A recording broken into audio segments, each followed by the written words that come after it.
We are now joined in the studio with Mark Sheppard from Family and Separation Support. Hello Mark, how are you today? Hello Naraya, I'm very well, thank you. Very, very well.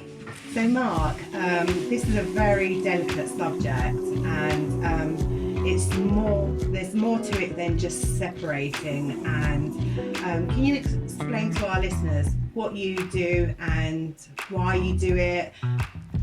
Okay, so basically the purpose of Family and Separation Support is to provide practical and emotional support to families. What I've experienced from my own experiences with this is my journey started about 10 years ago, where there wasn't any support for, at the time, myself as a father, going through the family court system. But I went to court, I'd done what I had to do, and I won that particular case. So that was the end of it. And then my second child was involved, and this was a different partner at the time. And I experienced something that I've never experienced before, and it was something called parental alienation. And a lot of people don't know about this until it actually happens to you. So for me, this was a completely new experience. Never even knew it existed until I went through it. And this is the problem that we have in this day and age, is that no one really understands what it is or why it happens. So from my experiences, I realized that there was actually no support. So you go through the whole court process, and the courts don't understand what parental alienation is. So it tends to favor the resident parent because it's easier for them. So I just want to give you a little sort of definition as to what parental alienation actually is. So parental alienation is a process and the result of psychological manipulation of a child into showing unwarranted fear, disrespect, or hostility towards a parent, relative, or others. It is a distinctive form of psychological abuse and family violence towards both the child and the rejected family members that occurs almost exclusively in association with family separation or divorce, particularly where legal action is involved. And I'm going to come to that in a minute. The most common cause is one parent wishing to exclude the other parent from the life of the child through family members or friends, as well as professionals involved with the family, including psychologists, lawyers, judges, and may contribute to the process. There's two key paragraphs here. One is to when legal action is taken, it starts. And the second part is the people that are supposed to help you throughout the process actually contribute to it, which is quite sad. So, what tends to happen with parental alienation is once you separate, you're supposed to do a parenting plan and work out what's in the best interest of that child. Okay? Unfortunately, it doesn't work that way. So as soon as one parent starts becoming difficult with the other parent, saying, look, I'm not going to allow you access to your child, or if you don't pay me X amount of child support or child maintenance, I'm not going to let you see the child. And that's where things tend to escalate. But as soon as the other parent, whether it's mum or dad, says, actually, that's not fair, I'm going to go to court and get a court ruling, stroke a court order in place to help facilitate what we're going through. Unfortunately, that escalates. So this is where parental alienation kicks in. The other parent gets angry and then basically forces the other parent not to see the child based on them going to court. So basically, the parent is using the child as a weapon. Correct. So this tends to happen a lot, but what the parent doesn't understand, the resident parent doesn't understand, by doing that to the child, it is actually psychologically affecting that child. Now, bearing in mind, that child had a perfectly reasonable relationship with that other parent before any legal action was taken. So now using that child as a weapon, it's affecting them. It's affecting that child's mental health. And people do it like not knowing that they're doing the damage. Yeah, correct. Unfortunately, some people do it because they're angry and bitter at the ex-partner. So they're like, oh, I'm just going to get back at you. It doesn't bother me, you know, what happens to the child at the time. It's all about me and you. Mm-hmm. And that's where the problem lies. We've got to take away that mindset of it's me and you. We need to start putting the children first before any of this can be resolved. Because it's probably the fact that the mother's angry at the father because the father's not providing any child maintenance, not helping support the mother with the child or children, and then it sort of escalates, doesn't it? And then it goes on to, you stop thinking about the child and it sort of gets personal between the two parents.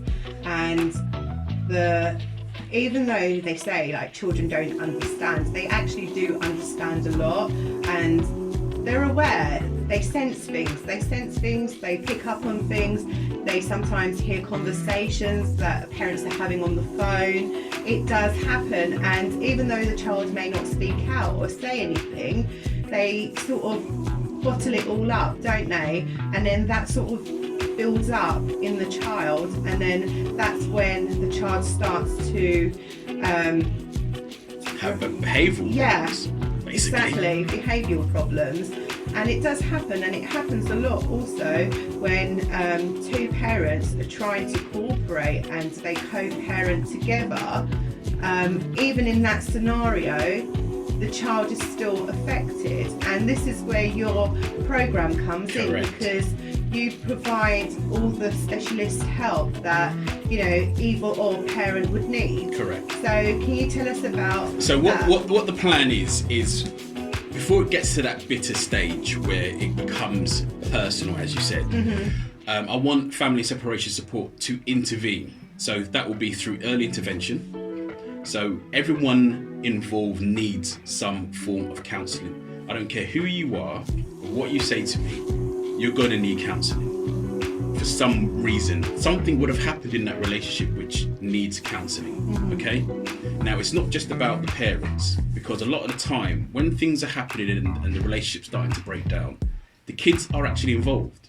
They get caught in the middle of a situation they don't want to be in, but no one's helping them. Yeah. So my program is basically to early intervene, to counsel everyone in the family, to find out what is the root of the problem. Can I just say as well, personally going through a divorce separation myself, at that time, because it's all new to you, you've got all these emotions going on, plus you've got your child's welfare to think about, then you're thinking about financial stuff. But then I think the biggest fear for a mother is when they're separating or going through divorce, to ask for help.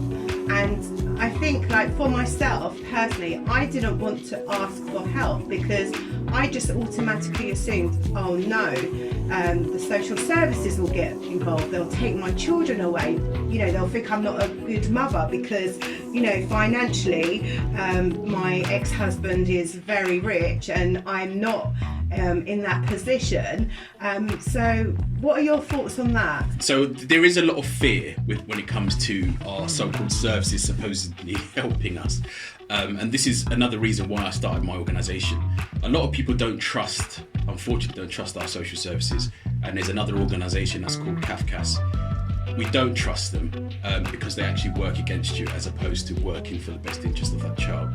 So just like you said, a lot of parents don't speak up about it because it's a very taboo subject. And that tabooness is what's causing the problems, because we're not educating people, we're not talking about it, and people are failing to recognise there's a problem, okay? And without that recognition of there's a problem, how can we fix it? We can't, because no one's talking about it. So as you said, a lot of, and the thing is, I want to make this clear, it's not just about dads, okay? This is happening to mums, grandparents, everyone involved, all extended family members this happens to. So I just want to be clear about that. So it's not just dads are affected by this, mothers, grandparents, and extended family members. So the plan is to have an early intervention service, to intervene, try and see if it can be resolved before it gets to divorce separation stage. After our service gets involved, if it gets to the point where it cannot be resolved, then that's where we would kick in with our second phase of the organisation, and that would be the mediation, which will provide mental health support, counselling, financial advisors, legal advisors. It will be a combined service, all-in-one service that provides something which you cannot get out there at the moment. Yeah. Can I ask you a question? Because we have a variety of listeners from all nationalities and backgrounds. So if they were to come to you for help and advice, do you have interpreters in place that you could have help families? Right, we could do that, yes. That's not something I thought about, to be honest, I'm not gonna lie. Because we're still in our funding stage at the moment. That is something that we could look at, yes, 100%. I said we want to cater for everyone. Yeah. So we don't want to have a service that excludes anyone, whereas there's services out there that solely, concentrate on people from England. Yeah. I want to make sure that we're fully inclusive in what we're doing. And is the support process easy? Because it's like when you're going through separation and divorce, there's so much to take in, but you do everything under one umbrella. Correct. Because it's so hard. Like your mind frame isn't there anyway. You're stressed out, you're not sleeping, you're not eating properly, you're thinking about your children, you're thinking about how I'm going to survive, what am I going to do, how can I, get myself out of this mess. You sort of, because there's no financial support from your partner, whether it's male or female that's left you, and then you sort of start getting bills, they add up and you neglect them because you're just thinking, I can't deal with these bills right now, I don't feel well in myself. Yeah. So it adds up, and then people go into arrears and they just think, I'm in so much trouble, like I don't know how to escape from this. And then Exactly. Then they sort of become depressed, and then sadly some even become suicidal. Correct. Because they can't pay bills. Correct. And this is a big problem that we have is suicide. So this is why I want my organisation to concentrate also on the mental health side of things, because when you're going through any kind of separation or divorce, not always is divorce the most horrible thing in the world. Some people can divorce quite amicably and it works out perfectly for them. But in other people, there is maybe a partner cheats, maybe something happens where it hurts another partner and it becomes very, very bitter, very, very personal. So this is why I think we need to intervene to take that bitterness, that anger away from people and say, actually, we've got an all-in-one service here. We provide everything in-house. You're not going to have to go to separate organisations, and that I think adds to people's anxiety. Yeah. If you have to go somewhere, then they pass you on to one organisation, then another organisation, then another organisation. Even like something simple as, they try to make it simple, don't they? But it's not like Citizen Advice Bureau. It's like you have to book an appointment, you have to get a ticket, you have to queue up for hours, and then finally when you do get seen, it's like, well, come back another day with all rushed. this paperwork, and then it's like you feel like, well, nothing's been done. I haven't done anything. Like I've just wasted my whole day sitting here with my ticket, and like, I'm no different from when I walked in. And then they sort of like neglect that as well, because they think, well, I don't want to go back again. I don't want to go through that whole wasting my day. I'm tired, I'm exhausted. Well, that's exactly as you said. The key is to take away the stress. Yes. Because when you're separated and you've got children involved, people get so stressed out, they can't focus. And when you can't focus, things tend to slip around you, like your job, your finances, your family, your friends. And this is where people find themselves in quite a dark place. Yes. And they don't really know how to get out of it. So what I'm trying to do is say to them, you're not alone. We know what we're talking about. We've experienced it ourselves. We know how to help you. So you're not just a group of professionals all getting together. You are all, some way or another, have been through this yourself, so it's more personal to you. Correct. And when it's more personal to someone, when they're doing something, you get better outcomes because that person that you're speaking to understands you. And that's so important, because you go to like all these places and they don't know you, they don't understand you, and you're thinking, well, you know, if they don't understand me, they can't help me. But you know how that person sitting there is feeling, and everyone is different, because some people are open, they can speak about it. Some people are withdrawn and they hold things and they don't want to tell you the whole truth in case they get in trouble or they've done something wrong. And then it's like you've got a million questions in your mind thinking, well, if I told them that, you know, my child hit me or my child swore, then are they going to take my child away? Or are they going to judge me as a parent that I'm not a good parent because my child's done this to me? And that's where you guys come in, because you can help with every aspect. Everything that a family is going through, we would help them with that. And that's the key to what we're doing, because if you go to social services, they are very black and white. Mm-hmm. So it's what is written on paper is what they deal with. Yeah. But they don't understand the complexities of families. Now, a lot of people during separation or divorce, it's very financial. A lot of it's financial. And a lot of people get crippled by the financial side. So you can imagine going through a separation with someone and then you lose everything. So you lose your house, you lose your car, you lose your job, and then you get an organisation like Child Makers coming at you, threatening you with everything, and you're like, and when they call you, you explain to them, hold on, I know you're intervening and I know you're getting involved, but I'm not allowed to see my child.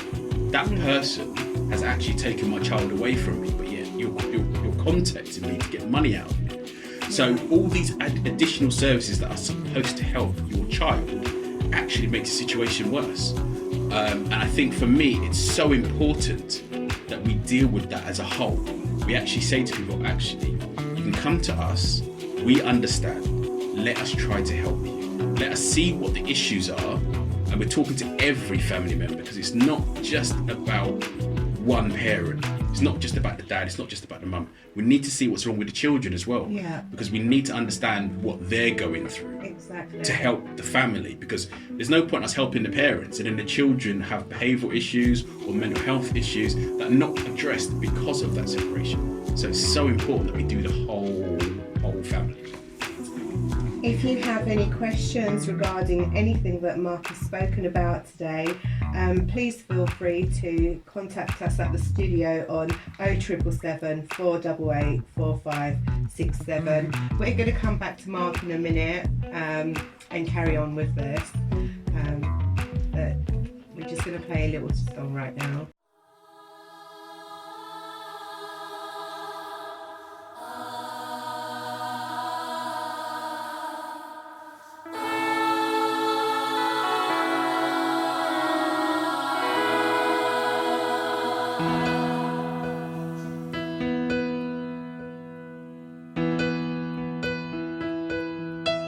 I miss being your dad.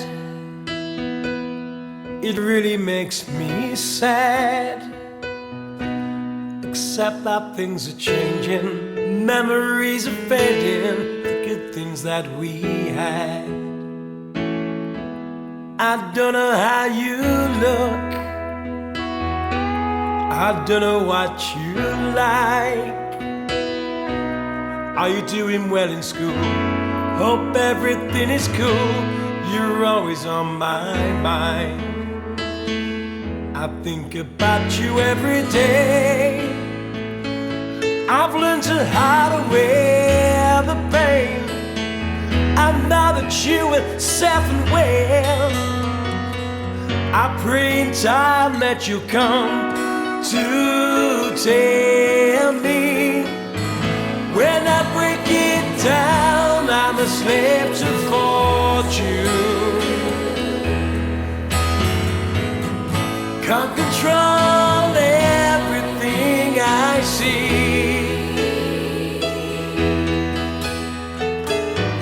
When I break it down, I'm a slave to fortune.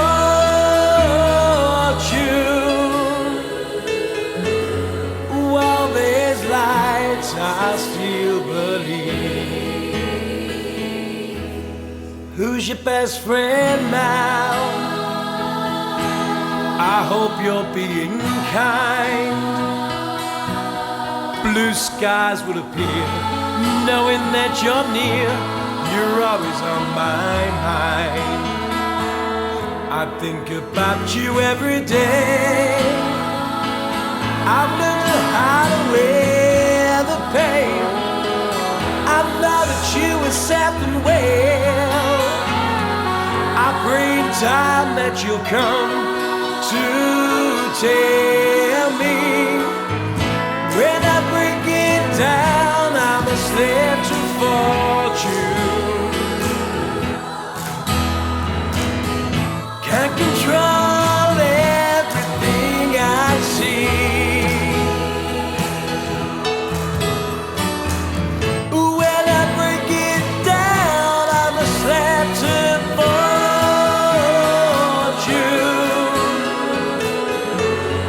While there's lights, I still believe. When I break it down, I'm a slave to fortune. Can't control everything I see.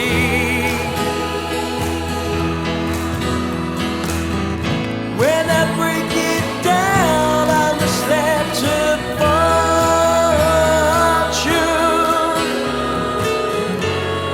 While there's lights, I still believe.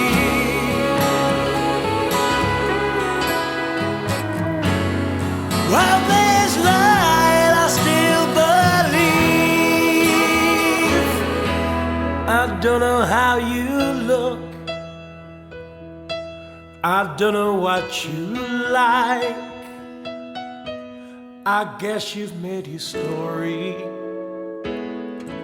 but I miss being your dad.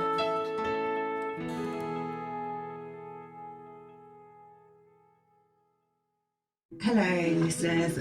We're back with Mark Sheppard talking about separation, divorce, the legal aspect of it. Okay, so I wanted to start this section off with about the courts and the process of separation when you go into court. A lot of people don't realise this, but they think when they separate, they can go to court and they will receive some form of justice when it comes to their children. And from my own personal experience and from a lot of the people that support us currently, that's not the case. So normally what happens when you separate from someone and you have children, if the other parent becomes difficult and doesn't want to co-parent, then you have to go to court. So the first stage would be that you would go to mediation. Okay, now the mediators that are currently out there do not understand parental alienation. Now there might be some now, but from when I was going through the court process, they did not understand parental alienation, so it was hard for them to relate to me as to why I wasn't allowed to see my children personally. So what the court says now is before you can submit a C100 form, you need to go to mediation first and hopefully resolve it so it doesn't go to court. Well, unfortunately, it doesn't work. So mediation is when the mother and the father have a meeting with an independent mediator to try and thrash out what the problems are, and try and structure it in a way where they can do like a voluntary agreement as to how to work together for the best interest of that child. Unfortunately, it doesn't work like that. Depending on who the partner is, some it does work, others it won't work. And as we talked about earlier, is about the anger, bitterness towards the other partner when things become personal. So when it gets to that stage, and it always does become personal, correct, doesn't it? It does at some stage. It does become personal. Now I'll tell you when it does is if you separate from someone and they find a new partner. That escalates the situation beyond belief, and that is where most parents have to end up going to court. If we could resolve that issue where, look, we're adults, it wasn't working between us, so we've gone our separate ways, but what we're going to do now is we're going to co-parent and do what's best for that child. We're not going to let our personal views or anger or whatever come between our children, which is the sensible way to do things. unfortunately, if we was all sensible, then we wouldn't need courts, and we wouldn't need mediation. So that's the key. But as we do have the court system, this is what the process is. So you would submit after mediation. If mediation didn't work, you would submit your C100 form. That basically starts the process of going to court. Now, for me, I've been in a court process now for altogether for about 5 years. Wow, that's a very long time. Now, a lot of people unfortunately think, I can go to court and be done within a couple of months. No. It doesn't work like that, unfortunately. And the reason why it doesn't work like that is because of the volume of people that go to court for these matters. The courts are overwhelmed, understaffed, and basically you get stuck in the system. So where it should take 2 or 3 months, could be like a year or two before you get any form of result. So for me, that is quite a long, painful process. Can I just ask a question? Like with this whole court process, what if one parent is financially very stable and the other parent has no money? Is this why it prolongs? Because you haven't got the money to go to court? And I know not every separation and not every divorce is through domestic violence, and they don't provide legal aid now, do they? Because it's been abandoned by the government. Yeah. Oh, well. And then that just puts people in a situation where they can't get back together. They've tried all the mediation, counselling, trying to talk to each other. It's not working. They're not getting any help or support from anyone, in fear of being judged. They feel isolated and alone, and just the whole process of it all is so exhausting. And then you've got when it comes to the courts, you can't afford to, and you're not getting no legal aid, so then it's just left in the air, isn't it? And then that just makes things more stressful for the mother or the father, whichever Correct. way round it is. The problem we have is there's loopholes. Yeah. Okay, for legal aid for family court cases, and one of the loopholes is domestic abuse, domestic violence. Yeah. Okay, so from my experience working with other families and parents,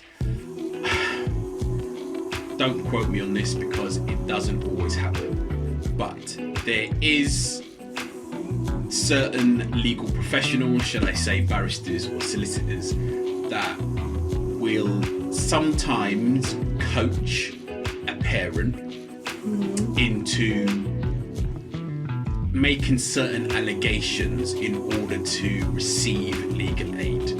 Okay, and that is a problem. Yeah. Now, as you said, a lot of times that people go to court, no one has money. No one's a winner in this situation. So basically both parents will go and they have to represent themselves. Mm-hmm. But as they're doing so, one parent might think, but there's got to be a way of me receiving legal aid, because I could really do with a solicitor or a barrister to represent me at court. So they will speak to a solicitor's firm and they'll book an appointment.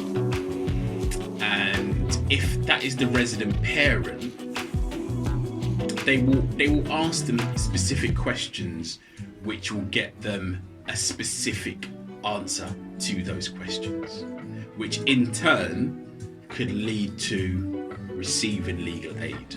Mm-hmm. Okay, now majority of the time it is unfortunately mothers receive the legal aid. There are some dads that have previously, but the overwhelming response would be for the mothers to receive it. And because we have such an outdated court system, they believe that the only person that can truly provide for the children is the mother. So if the mother goes to court and the solicitors say, similar things to, did your ex-partner shout at you? did he ever raise his hand, or did he ever discipline the children in a certain way or whatever, that can be misinterpreted or manipulated into them receiving legal aid. And that's a problem.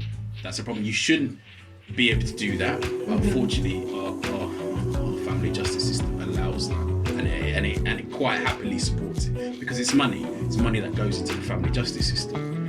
So what I'm trying to do is get people away from the court, full stop. Just get them out of it. I don't even want them in there, because once you're in that system, it's very stressful, can bring down all kinds of mental health problems and anxiety, and it's just not necessary. And the thing is, like, from a female perspective, and I could be completely wrong on this, like, we just assume men are strong, and men are powerful, men are strong, they can deal with things, they can cope, but that's not the case at all, is it? No, that's the misconception that we have in today's society. Like, men are physically strong, but mentally they are just like everyone else. We're all the same. We're all the same. We all bleed the same. We all have the same.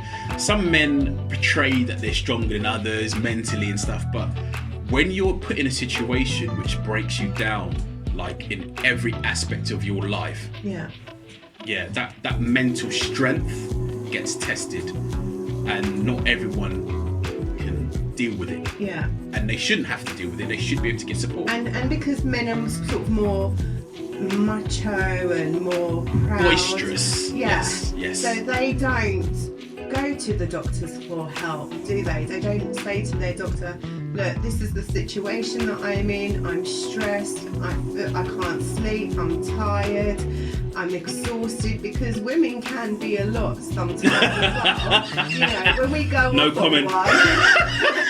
we can be malicious as well. Yeah. And the impact that it has on the man's mental health, and they're too proud or embarrassed to go to a doctor and ask for help. So it kind of affects them long term. Yeah. And this is the issue. This is why I want to raise the whole mental health thing. Because, sorry to cut you out, because like when you read about these suicide cases, it's more men than it is women. Correct. And the main reason for that is because women find it easier to talk.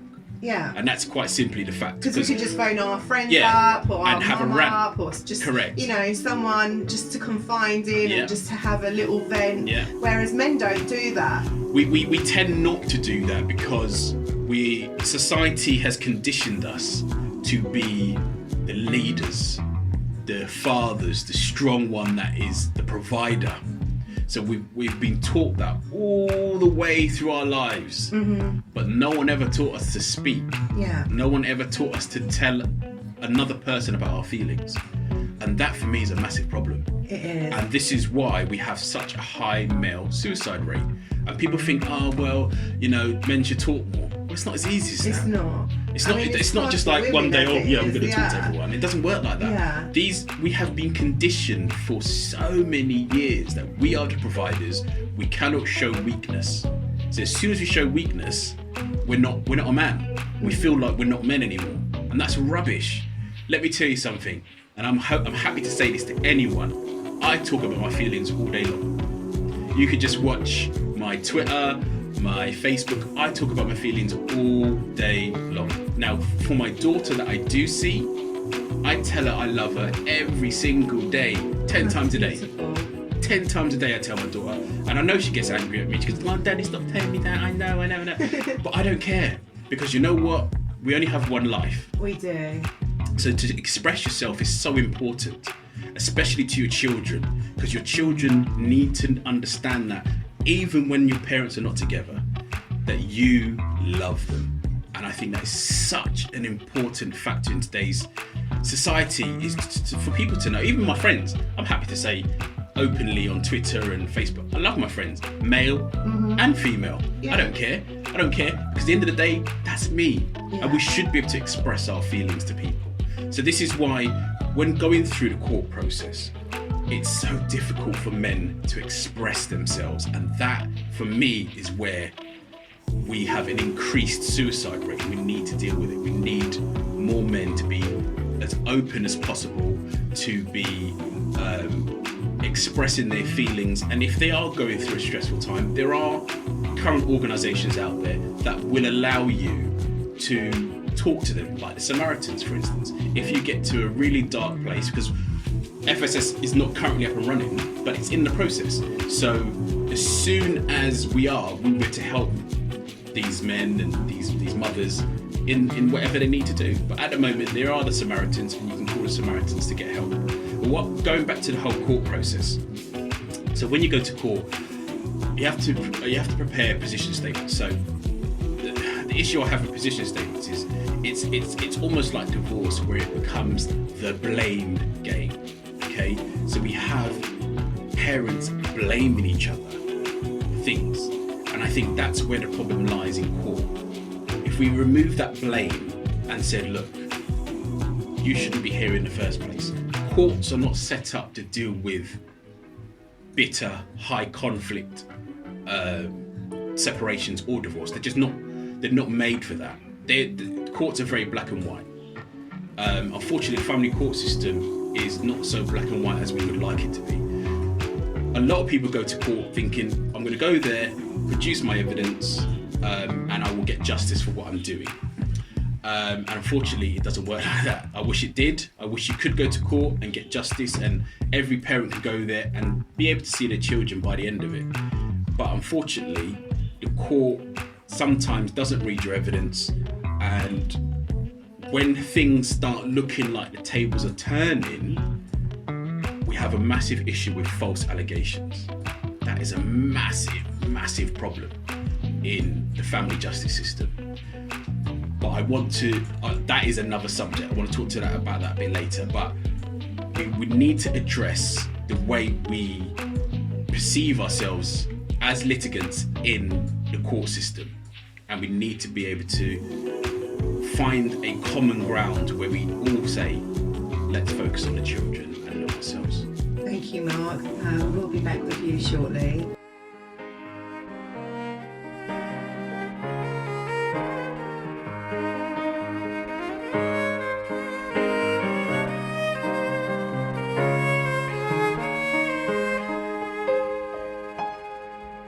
My Celtic heart is broken, too hard for me to stay. Now that I'm awoken, it's time to go away. I'm learning how to feel now that I can see, but never doubt the love I have. You're always here with me. Goodbye, my angel, I've loved you all your life. Goodbye, my darling, it's time for me to fly. Goodbye to the toxins, I'm showing you the door. Goodbye, my angel, we'll meet again, I'm sure.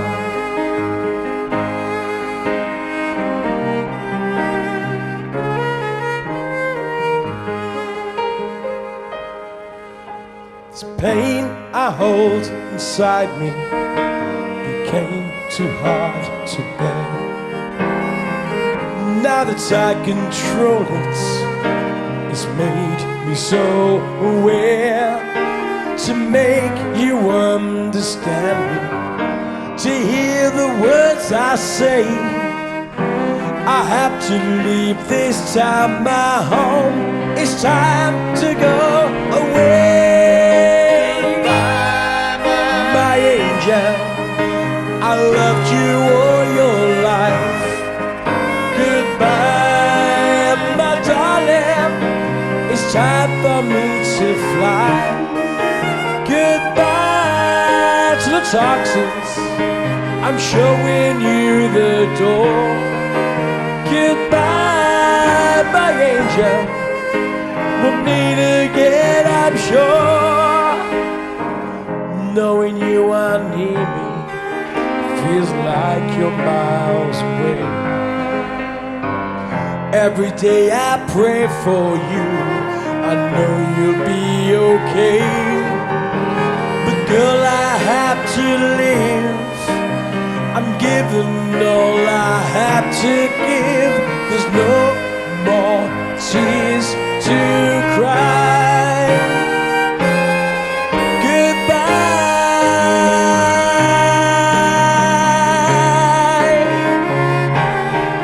Goodbye.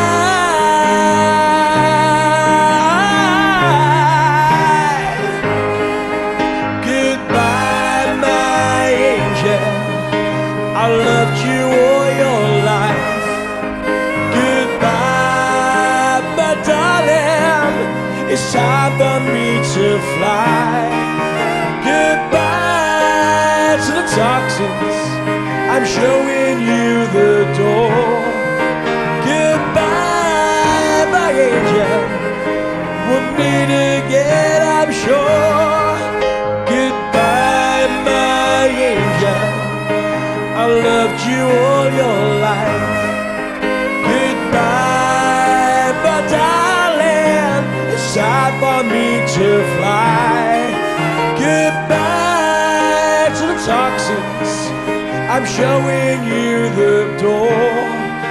Goodbye, my angel. We'll meet again, I'm sure. Goodbye, my angel. We'll meet again, I'm sure. We are back with Mark. Mark was explaining the importance about seeking help for separation, divorce, mental health. So basically what I'm trying to get the message across is when my organisation fully is funded and up and running, is that we're going to provide an all-in-one service to make sure that everyone has practical and emotional support long term for when they're going through any form of separation or family issues that we can intervene with. Just finishing up on the false allegations thing quickly, is it's not acceptable for anyone to make quite serious false allegations against anyone. So I just want to make that clear that that is not acceptable at any level. Sometimes you will need to get a solicitor or a barrister involved to deal with that, depending on how serious the allegations are made. But that's something we strongly condone, and we don't believe that anyone should be doing that against anyone. But what will happen now is, if anyone needs to get in contact with me, I will put up my organisation, our manifesto, links to our social media and everything will go onto the radio station's Facebook and hopefully on their website, just so you can contact me for further information. And remember, it's okay not to be okay. Correct. Please, when you're going through separation, consider your children, how they're feeling. Please seek help as early as possible for yourself, for your children, because it does impact their lives. You probably think, they're just playing, they're just being kids. No, it really does affect them, and if it's not detected early, at an early stage, it will have long-term effects on the child, and that's one thing that you don't want for your children. So if you've got any questions, please, we'll put the links up on our social media. Please contact Mark Sheppard.